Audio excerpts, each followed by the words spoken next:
Isso aí. Estamos começando agora a nossa gravação, né? Nossa aula de correção da nossa avaliação. Então, gente, eu acredito que a prova, de uma forma geral, tá? Ela tem uma função de não apenas avaliar, tá? Ela tem essa função de permitir que vocês possam verificar se o conteúdo foi bem assimilado, tá? E também a malícia de como resolver uma questão teste. Vocês perceberam, de uma forma geral, e isso é muito comum, né, que muitos alunos e bons alunos meus venham para mim e falam: professor, eu sabia a sua prova inteirinha, só que eu não fui bem, eu errei os testes. Você sabe que isso não é incomum. Bons alunos, excelentes alunos que eu tenho, acabam não acertando justamente pela maldade dos testes, tá? A prova teste é uma prova que exige muitas vezes algumas malícias que eu vou passar para vocês. Eu sei que muitos aqui foram bem, né? Tiveram o pessoal que tirou boas notas, tá? Mas acontece que tem pessoas que podem ter ficado chateadas, falam: professor, mas eu sabia a sua matéria, eu estudei para a sua matéria. Será que tem caminhos para a gente fugir, para a gente evitar cair nas armadilhas das questões testes? Sim, gente, tem atalhos, tá? E essa é uma prova que vocês perceberam que não foi uma prova fácil, tá? Ela parecia ser fácil, tá? Só que ela exigia essa atenção, tá, gente? Então eu vou passar algumas dicas de alguém que já errou bastante em prova, tá? Já errei bastante em prova, já dei cabeçada na parede por questão que não era para eu errar, já errei questão de civil baba porque eu não li direito, tá? Então eu erro, gente. Gabaritar uma prova hoje, ela exige um nível de concentração muito grande, não é conhecimento apenas. Que é isso que eu quero mostrar para vocês. Não é só conhecimento. Conhecimento, ele é importante, claro, e eu sei que muitos de vocês estão acompanhando minhas aulas, estão revisando, né? Eu percebi que de uns dias para cá as aulas do YouTube saltaram, né? O número de visualizações, né? Que vocês estão cada vez mais acompanhando, revisando as aulas. Isso é muito positivo, tá? Mas ela também exige técnica. Então, gente, quem não foi bem, quem eventualmente não tirou uma boa nota, não se preocupe. A nota vocês vão recuperar, tá? Como eu sempre digo, a nota, no final das contas, ela acaba se compensando, vocês acabam recuperando isso, mas o mais importante é a gente tirar boas lições, né? Se vocês me perguntarem: Rodrigo, você lembra das questões de prova que você acertou? Não, me pergunta as que eu lembro desde a época de faculdade. As que eu errei. Perguntando, eu lembro de questão que eu errei, gente, desde a época da faculdade, que eu nunca mais esqueci na minha vida, tá? Então, essa é a grande vantagem, tá? Então, eu não quero que vocês fiquem chateados ou quem não tirou uma boa nota, porque isso daí a gente recupera. O que eu quero é que vocês tirem como lição, vamos utilizar a prova para a gente fazer uma revisão. Por isso que eu não gosto de fazer revisão da matéria, mas eu gosto de fazer uma revisão da prova, tá?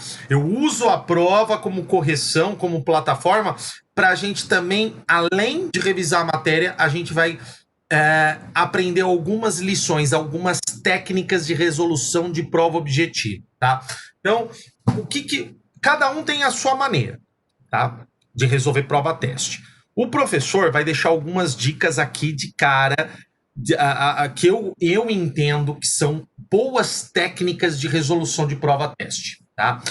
Primeiro, como resolver uma prova teste? A prova teste, ela tem duas formas, duas técnicas de serem resolvidas.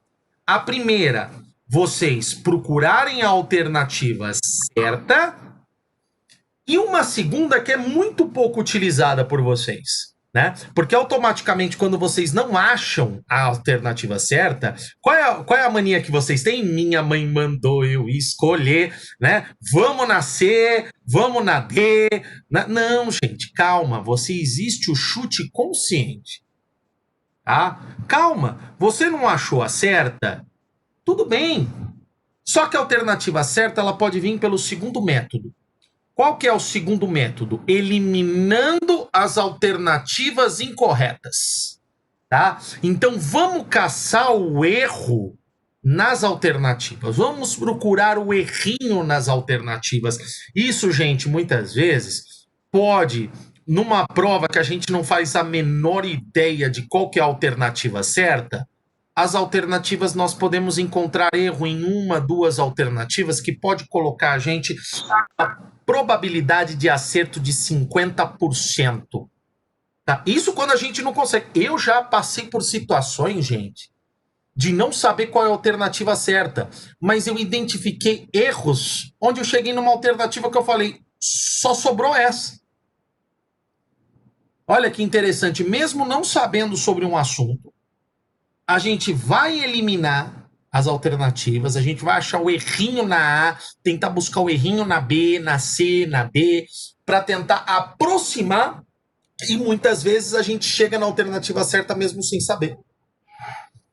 Olha que interessante, gente. Então, essa é a dica que eu dou. Tá?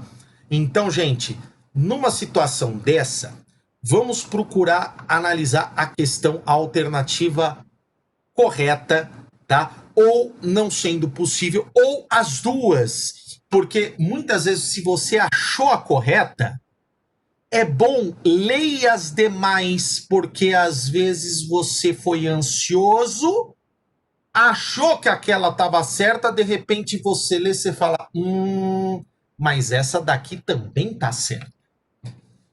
E aí você pode perceber que você caiu onde? Numa pegadinha. Nossa, eu faço isso direto, gente. Quantas vezes eu sou ansioso. Quando eu pego uma questão que eu já sei, eu falo, é essa, né? Já marco. Aí, quando eu vou ler as outras, às vezes eu caí numa pegadinha, gente, básica, por não prestar atenção, por ser ansioso, por já marcar e falar, vou para a próxima. Calma. Marcou a alternativa, leia as demais, vê se as outras não soam algo interessante, né? Porque às vezes você lê duas, você fala, ué, mas essa daqui também está correta, né? E aí a gente entra num outro cenário. Você fala, professor, e quando tem duas corretas? Vocês já passaram por isso? Por situações que você fala, tem duas corretas? Professor, qual que é o que eu marco? A que vocês acharem mais correta. Aquela que soar mais próxima do texto de lei. Tá, gente? Ou mais próximo de um teor de jurisprudência, tá? Mas, via de regra, aquela que se aproxima mais do conceito da lei, vocês vão marcar. E, professor, a reunião está bloqueada. Por que está bloqueada? Não sei, apareceu aqui para mim, a reunião está bloqueada. Não sei porquê, mas enfim, né? O pessoal tá conseguindo entrar. Deixa eu ver aqui, tá, né? Ah, tá. O pessoal tá conseguindo entrar, ótimo. Então, gente, o que acontece? Nessa situação duas alternativas corretas, tentem sempre aproximar aquilo que está mais próximo do texto de lei. Tá? Agora, vocês já passaram numa situação que vocês não acharam nenhuma alternativa certa, que para vocês todas estão erradas? Essa é mais incomum. Mas às vezes, gente, vocês vão. Toda a sua prova foi assim, viu? Oi? Quase toda a sua prova eu achei que foi assim. Exatamente. Sabe que isso é um bom sinal? Quando vocês acham que todas as alternativas estão incorretas, isso é um bom sinal, porque a gente só consegue fazer uma crítica desse sentido quando a gente está com uma boa base sobre o tema. Né? Então, às vezes, quando a gente identifica que fala, poxa, para mim todas as alternativas estão incorretas, né? Então, é um bom sinal. E às vezes a gente tem razão. A prova não está bem formulada. A questão não está bem formulada. Isso acontece, gente, tá? Quantas e quantas vezes eu mesmo formulo questões, às vezes questões mal formuladas, para vocês se acostumarem com isso. Tá? Mas não é que ela esteja incorreta, mas qual é a forma de se resolver uma prova-teste, um teste em que eu acho que todas estão erradas? Marcar aquela que eu acho que é mais aceitável. Você fala dessas daqui, né? Você fala, professor, não adianta brigar com a banca. Não adianta brigar, deixa para anular depois, tá? O que vocês têm que marcar? A mais razoável, tá, gente? Então, dentro daquelas, naquele sentido, o que soa melhor? O que soa mais próximo do texto de lei? Né? O que soa mais próximo da jurisprudência? Porque hoje, gente, prova-teste é muito pouco doutrina. Tá? Raramente vocês vão ver um texto doutrinário caindo, mas e quando cair é uma base que às vezes você vai ver com a questão não tem nada a ver, você não precisava do texto. Isso é pegadinha também, tá, gente? Exame da ordem, às vezes vem lá um texto, Celso Antônio, segundo o escólio de Celso Antônio Bandeira de Melo. Aí vem um texto gigantesco do Bandeira. Aí vem assim, sobre os atos administrativos é possível afirmar. Você precisava ter lido o texto do Celso Antônio? Não, aquilo às vezes é para o examinador fazer você perder tempo, gente. É sacanagem, é pura sacanagem, tá? Então, às vezes, quando vocês pegaram um texto muito grande, que não foi, eu não fiz isso na nossa prova, tá, gente? Então, mas são situações que eu gosto de comentar, tá? Eu não, mas às vezes eu faço isso, mas dessa vez eu não fiz, né? Eu coloco um texto grandão que não tem nada a ver, né? Ou às vezes tem a ver, só que aquilo não te ajuda a responder a questão. Sobre os atos administrativos, tá? Você não precisa ler o texto, né, o excerto do Celso Antônio Bandeira de Melo para responder sobre os atos administrativos. Né? Então esse é um ponto interessante que a gente tem que nos atentar, tá? Sobre esse tipo de prova. Essa prova, gente, essa nossa prova foi uma prova muito sacana. Você sabe por que foi uma prova sacana? Porque é uma prova que aparentemente exigiu que vocês decorassem. Só que se a gente usar um pouquinho da lógica, a gente não precisava decorar. Tá? Então eu vou colocar aqui a nossa avaliação, tá? Eu estou colocando um nome fictício, tá bom, gente? Tá? Não é um nome, fiquem tranquilos, tá? Não entrem em pânico, mas eu coloquei uma prova fictícia aqui para a gente usar como modelo para ninguém ser constrangido, tá? Fiquem tranquilos. Eu vou colocar. E aí, pessoal, o que vocês acharam da prova? Quero sentir a percepção de vocês aí.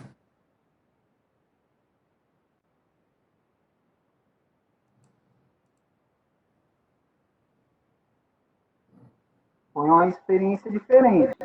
E a gente acabou com essa pandemia, está acostumado a fazer os trabalhos. Né? Isso. A ideia de fazer um teste acabou exigindo um pouquinho mais. Pelo menos eu não procurei utilizar referência, tá? Tentei fazer, estudei um pouco a matéria e tentei fazer o máximo pela matéria. Isso, não, gente, ó. Então, achei 10 aqui, Alcenira, obrigado pelo comentário, né? Então, assim, gente, a ideia é vocês não perderem, porque nesse tempo de pandemia, eu tô ficando enferrujado de fazer prova. Eu tô ficando enferrujado, porque eu não tô fazendo provas de concurso público, não tá abrindo, eu não tô fazendo nada. Eu fiz uma prova esse ano. Uma prova. Né? Então, gente, se a gente não treinar, se a gente não exercitar, é uma coisa que a gente enferruja. Tudo na vida, se a gente não exercita, a gente não enferruja. Esse estilo de prova me deu um trabalhão de montar, porque eu também tive que aprender a mexer no Google Formulários, né, etc. Tive que assistir os vídeos do YouTube para ver como organizar, né, para sair bonitinho, para não dar falha com vocês, né? Mas essa é a ideia. E eu, assim, o que eu fiquei feliz, né? De uma forma geral, foi tudo tranquilo, o pessoal conseguiu realizar a avaliação. As notas foram dentro de um conjunto que eu esperava. Foram notas razoáveis, dentro de um parâmetro razoável que eu esperava, para uma prova desse nível de dificuldade, tá? Foram questões de concurso público, tá? Muitas delas foram questões que eu peguei de concursos públicos, então não foram questões tão simples, tá? Mas fiquei feliz porque, de uma forma geral, a produtividade da sala foi muito boa, tá? Dentro do que eu esperava, né? Então, isso para mim, né? Eu fico contente porque é um bom sinal, porque vocês acabam, de uma forma geral, conseguindo acompanhar, né? Estão conseguindo acompanhar as nossas aulas, né? Que a nossa grande preocupação é se vocês estão conseguindo, né? Então, mas também quem não tirou boa nota, quem não tirou uma nota, aquela nota que esperava, né? E principalmente quem sai com aquele sentimento de, puxa vida, eu estudei tanto, eu sabia tanto, eu li a prova e não consegui a nota. Então às vezes o problema não está no seu conhecimento da matéria, tá nessas dicas que eu vou passar na aula de hoje, tá? Pessoal, primeira coisa, você pegou a prova, tá? Vamos começar aqui a analisar. Você pegou a prova. Gente, primeira coisa que você faz numa prova, leia o enunciado. Precisa identificar o que o enunciado está pedindo para gente. Você sabe que uma vez eu dei uma prova que os alunos me xingaram. Eu dei uma alternativa perguntando sobre algo, né? Sobre os direitos reais é possível afirmar. Eu coloquei uma afirmação sobre posse, eu coloquei uma afirmação sobre composse, eu coloquei uma afirmação sobre direito obrigacional e coloquei uma sobre direitos reais, sobre propriedade. As 4 estavam certas, eram afirmativas verdadeiras. Só que qual era a única que respondia o enunciado? A que tratava sobre direitos reais. Me xingaram, mas professor, tá certo aqui, ó, fala que a posse injusta, a posse injusta. Sim, mas ela responde o enunciado? O enunciado está perguntando sobre posse? Olha que interessante, né? Então, por isso que eu digo, gente, leitura do enunciado. Tá? Então, vamos pegar aqui, vamos ler, ó. De acordo com o Código de Processo Civil, ó, começou aqui, ó. Eu súmula. Eu estou perguntando o Código Civil, eu estou perguntando o Código de Processo Penal, eu estou perguntando jurisprudência. Gente, cuidado. Às vezes, o examinador ele te diz aonde ele está querendo a resposta. É bom que aqui o legislador ele está querendo a resposta da lei seca, do Código de Processo Civil. São títulos executivos judiciais, ó, prestem atenção. Então ele quer o que é extrajudicial. Vamos recordar. O que é o título executivo extrajudicial? É aquele título que independe da participação do Poder Judiciário para sua formação. É aquele que a lei atribui, tá? A lei atribui a esse título a força executiva e ele é formado sem a participação do Poder Judiciário. Você fala, ai, Rodrigo, mas eu tenho que decorar todo aquele rol, né? Você fala assim, poxa, mas eu tenho que decorar tudo aquilo. Calma, gente, não precisa. Vocês vão perceber que geralmente nesse tipo de questão, aonde o examinador ele vai matar vocês? Ele vai colocar um título executivo judicial. Então a primeira coisa que a gente tem que fazer é, vamos analisar, né? Vamos analisar esses títulos, vamos tentar chegar, porque aqui, ó, o que ele está querendo? O exceto. Ele está querendo aqui o quê? Tudo que não é título executivo judicial, tá, gente? Deu para entender? Então, cuidado com o exceto. Tá? O exceto é pegadinha. Tá? Então, vamos lá. O documento particular assinado pelo devedor e por 2 testemunhas é título executivo extrajudicial? Ih, professor, não sei. Próximo. sentença arbitral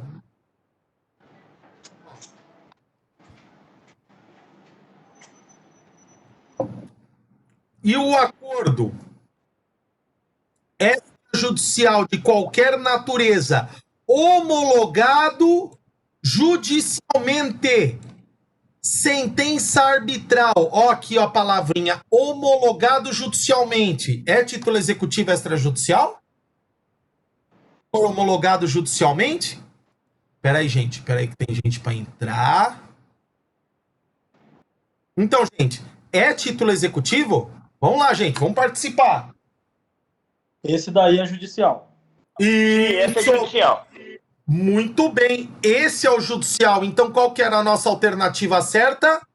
Era essa daqui. Essa era a nossa alternativa certa. Tá? Então, prestem atenção, gente, que às vezes a resposta ela é simples. A gente não precisa decorar. Basta a gente ler um pouquinho sobre todas que a gente descobre aonde está o erro. Né? Então, nessa daqui, sentença arbitral, sentença homologado judicialmente, então tudo que tem participação do juiz, ou seja, produto de um laudo arbitral, né?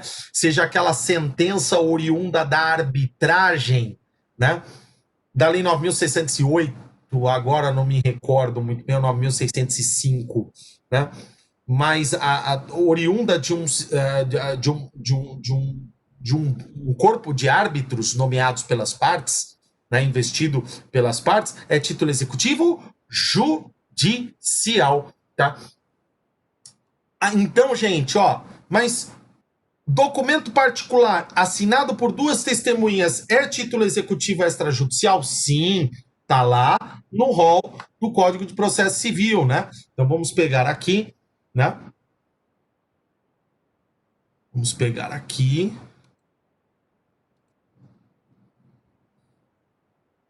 Deixa eu pegar aqui o com vocês. Vamos pegar aqui. Ó. Vocês estão enxergando aqui o Código de Processo Civil, gente? Estão enxergando? Pessoal, estão vivos? Tá meio... Sai, calma aí, gente. Calma aí, consegui ver aqui. Não desiste, não. Deixa eu só pegar aqui, ó, gente, ó. Artigo 784 que nós estudamos, ó. A escritura pública ou documento público assinado pelo devedor, tá? Então, se o documento for público ou escritura pública, eu não preciso das duas testemunhas. Mas se o documento ele for particular, né, ele tem que ser assinado por... Oi?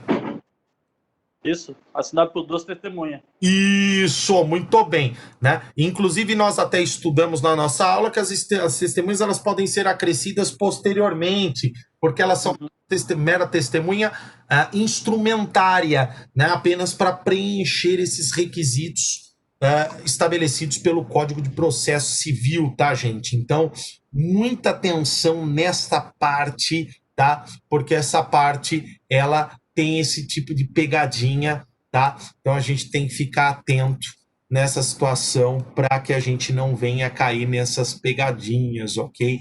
Então vamos lá, vamos dar continuidade. Deu para entender até aqui, gente? Ó, letra de câmbio, nota promissória, duplicata, debenture, cheque, são o quê? Títulos de crédito, tá? Os títulos de crédito, gente, pela questão da circularidade, né, as características que vocês já estudaram, a abstração, circularidade, né, o fomento da atividade mercantil, os títulos de crédito, gente, todos eles são títulos executivos extrajudiciais. Os títulos de crédito, de uma forma geral, a lei estabelece essa força executiva, ok? Uhum. Ok, professor. Aí vocês vão perguntar, professor, mas a debenture, né? Debenture nós chegamos a comentar um pouquinho delas, tá no CPC, tá? Mas ela também tá lá na lei das SAs, tá? Eu acho que até alguém na sala me perguntou o que era debenture, eu acho que durante alguma aula, né? Então aqui, ó, de forma geral, títulos de crédito, tá? São títulos executivos extrajudiciais, né? A escritura pública ou outro documento assinado pelo devedor, também título executivo extrajudicial. Então, gente, ó, presta atenção nessa canalice que é colocar o exceto, tá? Isso aqui é uma sacanagem. Às vezes eu tô fazendo a questão, eu falo, gente, essa tá certa, gente, essa tá certa, gente, essa tá certa. Eu falo assim, quer ver que tem o exceto? Aí eu olho lá em cima, vejo o exceto. Então, gente, ó, cuidado com isso daqui, porque isso daqui numa situação de ânsia, você já vê, de acordo com o Código de Processo Civil, são títulos executivos extrajudiciais. Você já bate o olho na primeira. Documento particular, assinado pelo devedor e por duas testemunhas. É essa. Você já marca para a próxima. Calma, criatura. Tá? Eu falo que às vezes é importante ler todas, porque, e com calma o enunciado, porque aqui às vezes a gente pode ter esse maldito exceto, tá? Que pode complicar um pouquinho a nossa vida, tá? Então, gente, atenção a esse tipo de coisa, tá? Deu para entender até aqui, gente? Todo mundo entendeu? Joinha? Então, Show de bola, professor. a Sim, gente tem professor, que... entendi. Isso, tá, gente? Eu tô explicando com bastante calma, porque eu quero que vocês prestem atenção nessa técnica, tá? De como resolver uma prova, tá? De como não cair nesse tipo de pegadinha. Gente, aqui, ó, outra questão. Tem legitimidade ativa? Ativa, ó, presta atenção, ó. Ó, vamos grifar? Legitimidade ativa. Gente, o que é a legitimidade ativa? Não pode fazer, né? Isso, que pode figurar no polo ativo do processo de execução. É aquela parte que pode mover a execução. Quem move a execução? Quem é credor. É o credor querendo exigir do devedor. Ok? Ó aqui, ó. Ó o exceto de novo. Maldito exceto. Né? Então eu quero tudo que não tenha legitimidade ativa. Tá? Gente, o Ministério Público, nos casos previstos em lei, tem legitimidade ativa? Opa, se tem! Né? Por exemplo, naqueles casos, vou dar um exemplo, né, que eu até citei, na lei da ação civil pública, né? O Ministério Público nas ações de interesses difusos e coletivos, tá? Na lei da ação civil pública, o MP, né? Ele, muitas vezes, ele formula pedidos de condenação em danos materiais, em danos morais coletivos, né? Então, o MP, nos casos previstos em lei, que a lei atribui legitimação extraordinária ao Ministério Público, o Ministério Público passa a ter essa competência, ok? Então, Ministério Público tem? Tá? Então, às vezes, gente, a gente não precisa ter decorado na cabeça, mas se a gente raciocinar, né, com calma, com tranquilidade, a gente vai chegar na resposta muitas vezes sem saber o texto de lei, tá? A gente não precisa ter esse texto de lei na nossa cabeça, tudo decorado, né? Então, decorar, memorizar é importante, gente? Claro, memorizar é importantíssimo. Tá, gente? Só que se a gente usar o raciocínio, dá pra gente chegar na resposta do mesmo jeito, tá? Isso daqui nós vimos, né? O artigo 778 pode promover a execução forçada ao credor a quem a lei confere título executivo, né? Quem é esse credor que a lei, né, confere o título executivo, né? Via de regra, é aquele que está exigindo. Mas sempre ele? Não. Olha aqui, ó, o Ministério Público nos casos previstos em lei, tá? Então, 778, parágrafo 1º, inciso 2º, nós encontramos, né? Então, nós percebemos que essa daqui tá correta, né? Então, essa daqui tá correta, tá ok. Então, eu não vou marcar ela, né? Então, cuidado, eu sei que é difícil botar na cabeça, né? É tão difícil a gente achar incorreta, que a gente acha incorreta, a gente está correta, eu quero marcar ela. Mas não, justamente por estar correta, é que eu não vou marcar ela. Eu quero a errada, né? Então aqui eu tô à busca da questão errada, então eu não quero essa, não quero. Essa aqui eu não quero, tá? Então, vamos à próxima. O espólio, herdeiro ou sucessores do credor, sempre que por morte deste lhes for transmitido o direito resultante do título executivo. Está correto? Corretíssimo. Vou marcar ela? Não, né? Por quê? O espólio, herdeiros e sucessores do credor, né? Então, se é um direito patrimonial disponível, ele vai ser transferido para os herdeiros? Ele vai ser transferido para os sucessores? Vai. Pode os herdeiros se substituírem no polo ativo? Pode, né? Então, os herdeiros, o espólio, os herdeiros e os sucessores do credor, né? Sempre que, por morte deste, for transmitido. É você. Olha.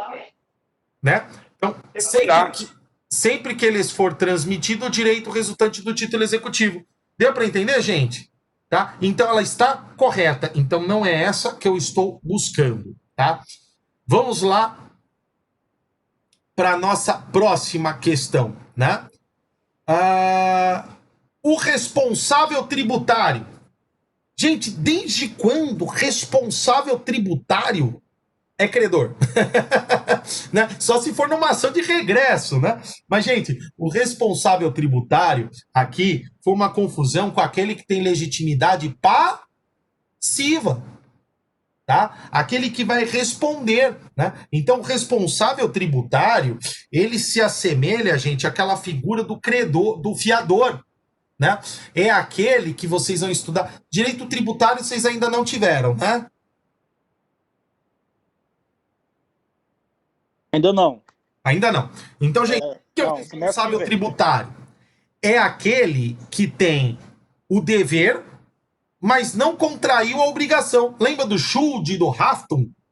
Existe isso no direito tributário. É aquele que não ensejou, não criou o fato gerador do tributo, mas a lei estabelece ele como responsável, né, por aquela situação, tá? Que nós vimos o artigo 135 do Código Tributário Nacional, né, que fala de algumas situações onde isso acontece. Nós temos este quadro, tá, do responsável tributário. Então, o responsável tributário, ele tem legitimidade ativa? Não, ele tem legitimidade passiva. Professor, que sacanagem essa prova. Olha, ela é sacanagem? É. Porque eu trabalho com elementos que vocês estudaram. Só que eu confundo esses elementos. Tá? Então aqui exigiu uma leitura atenta de vocês, de falar, opa, não, o responsável tributário, ele é hipótese de legitimidade passiva, tá? Ele responde também pelo débito, então ele vai, se ele é devedor, ele vai figurar passivamente e não ativamente, tá? Na qualidade de credor, ok? Então essa daqui era a maldade dessa questão, tá? Que a correta era o responsável tributário, ok? O cessionário, vamos analisar as outras. O cessionário, quando o direito resultante do título executivo lhe for transferido por atos entre vivos. Tá correto? Tá correto, tá? Por quê? Isso daqui é a cessão de crédito. É a cessão de crédito. Quando por ato entre vivos, o cessionário recebe do cedente credor os direitos relativos a esse título, tá? Precisa da aceitação do devedor? Não, nós estudamos lá em direito das obrigações, né? Apenas para que tenha eficácia com relação a terceiros, tá? Há necessidade de notificação do devedor para que não haja o pagamento putativo, tá? Só para a gente fazer uma revisãozinha de direito civil também, tá? Então, o cessionário, então, não precisa de autorização. Agora, a assunção de dívida, sim. Eu preciso da anuência do credor. Mas isso é uma questão de legitimidade passiva, ok? Então, essa tá errada, essa tá errada. Que, na verdade, tá certa, por isso eu não vou marcar, tá, gente? Então, essa é a situação que nós temos.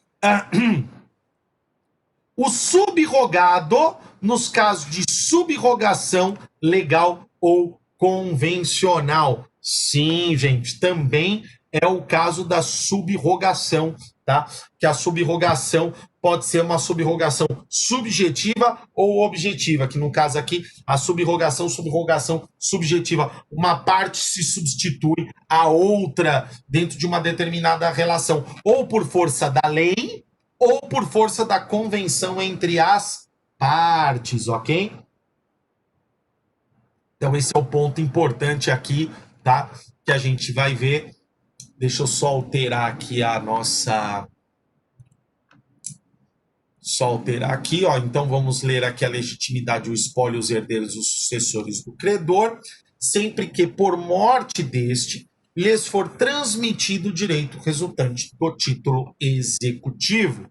O cessionário, quando o direito resultante do título executivo lhe for transferido por ato entre vivos. O subrogado nos casos de subrogação legal ou convencional, né? Agora, o 779 nos traz a legitimidade passiva, né? Então, quem que é como regra? O devedor, né? Assim como é o credor, assim como o resultante do título executivo, quem vai sofrer a ação? O devedor, como regra, tá? O espólio, os herdeiros e os sucessores do devedor, tá? Então, aqui é muito parecido do credor. Se for um direito patrimonial transmissível, tá? Ele se transmite para os herdeiros, ok? Esse direito, tá? O novo devedor que assumiu com consentimento do credor. Olha a assunção de dívida. Então, gente, cuidado aqui, porque a cessão de crédito não precisa de autorização de anuência do devedor, mas a assunção de dívida precisa da anuência, precisa do consentimento do credor. Deu para entender, gente? Tá? Então, prestem atenção que isso é pegadinha mista, tá? Pode ser uma pegadinha que pode cair tanto em direito civil como em direito processual civil, no exame da ordem de vocês, na avaliação de vocês. Tá bom, gente? Tá? Então, prestem muita atenção nisso. O fiador do débito constante do título executivo, tá, gente? O fiador sempre se lasca, tá?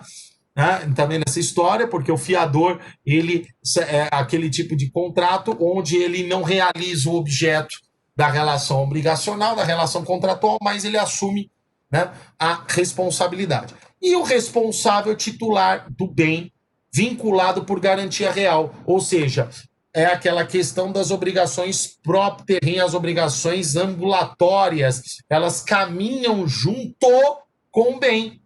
Então, se eu tenho um bem, o responsável por esse bem, mesmo que ele seja alienado, ele pode ser movido à execução contra o titular desse bem. Deu para entender, gente? Então, uma hipoteca. A hipoteca, ela impede a alienação do bem? Né? A hipoteca não impede a alienação do bem, tá, gente? Ó, guardem isso. Isso é matéria de direitos reais, tá? Que geralmente, às vezes, essa parte de direitos reais da coisa alheia, às vezes não tem muito tempo para ser abordado, tá, gente?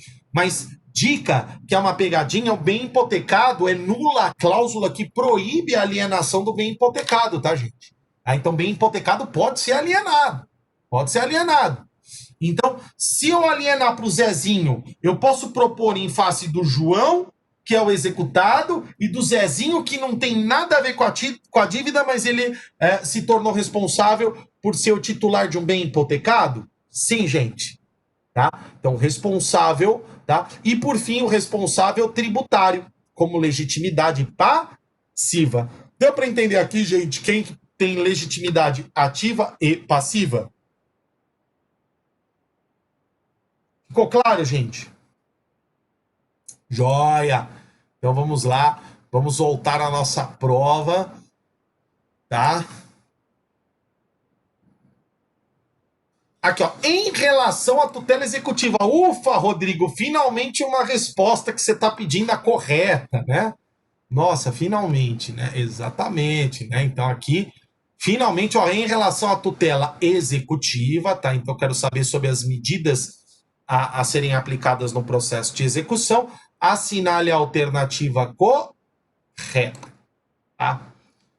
Aqui vocês já perceberam que é uma questão um pouco maior. O nível de dificuldade aqui dessa questão é um pouco maior. Ele vai exigir mais o raciocínio de vocês e atenção, tá? Então vamos lá. A execução deve propiciar ao exequente. Ó, gente, cuidado com esses advérbios. Sempre, nunca, jamais, tá? Esses advérbios, eles eliminam qualquer possibilidade de exceção. Vocês já viram aquele ditado que no direito toda regra tem exceção? Vocês já ouviram falar? Ah, mas tem uma exceção, professor? Tem. Gente, cuidado com isso. Cuidado com nunca, cuidado com jamais, cuidado com o sempre, porque eles eliminam qualquer possibilidade de exceção. Tá? Então aqui, ó, a execução deve propiciar ao exequente exatamente e apenas aquilo que ele obteria com o adimplemento voluntário, não podendo ser substituída a coisa em caso de deterioração. Ah, não? Né? Aqui já começa exatamente e apenas aquilo que ele obteria. Realmente, gente, se não fosse o apenas, estaria correto. Porque a regra é o princípio, né, que nós já estudamos do exato adimplemento. Tá? Ele vai pagar nada mais, nada menos, mas aquilo que consta do título executivo. Tá? Nós estudamos lá na nossa primeira aula. Só que aonde está a malandragem? Aonde está a sacanagem dessa questão? Está aqui, ó, no apenas aquilo. O apenas é uma palavra maldita numa prova teste, porque ela limita muito. Ela não abre exceção.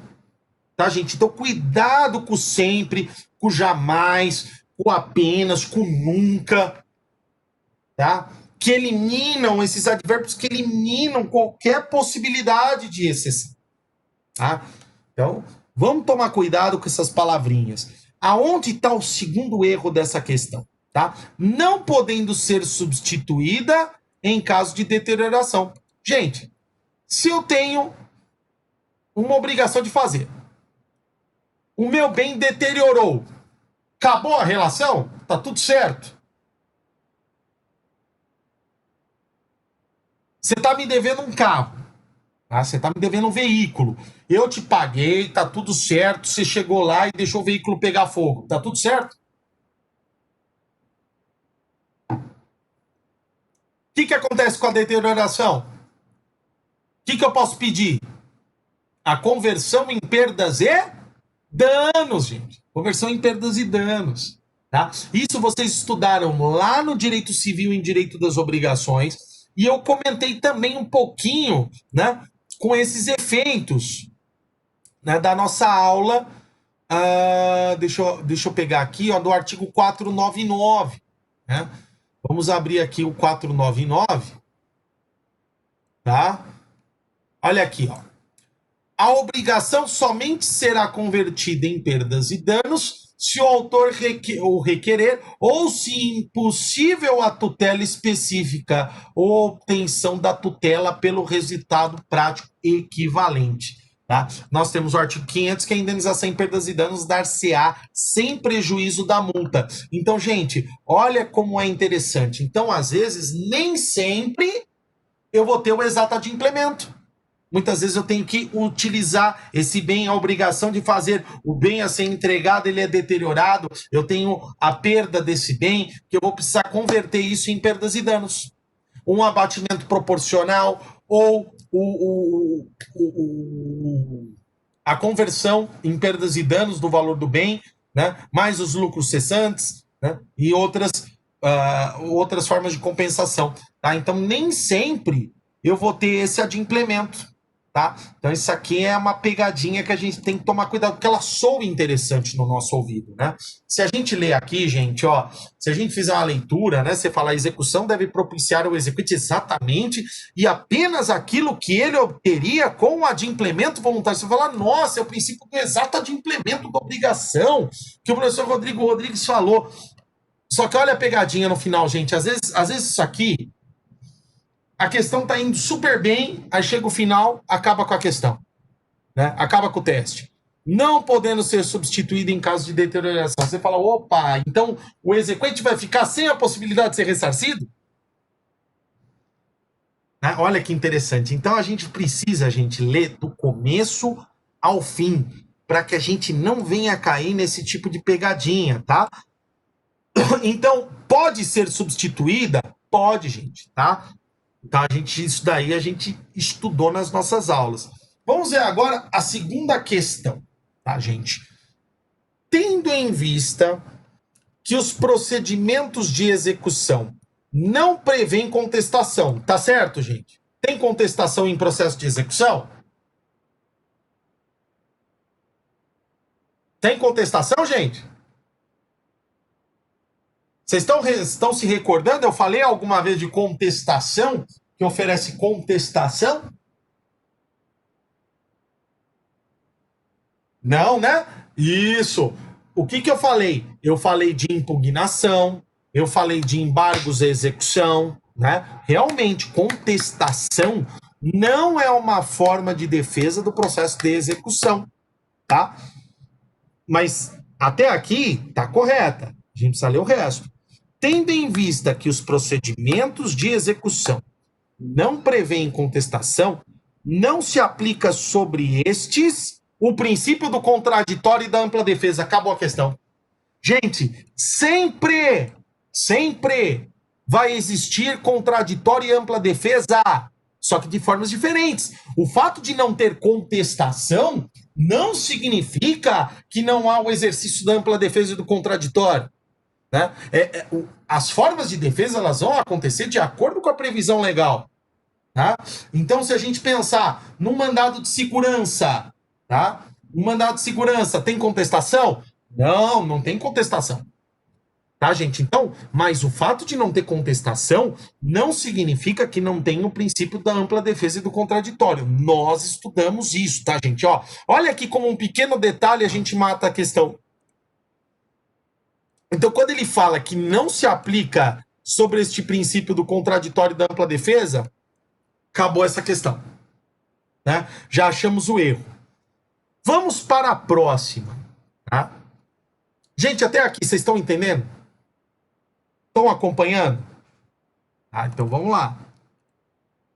Independentemente da participação do fiador do título executivo extrajudicial na fase cognitiva do processo judicial, do procedimento judicial, este poderá ser executado na fase de cumprimento de sentença. Gente,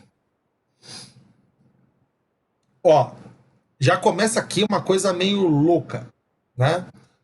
Independentemente da participação do fiador do título executivo extrajudicial na fase cognitiva do procedimento judicial.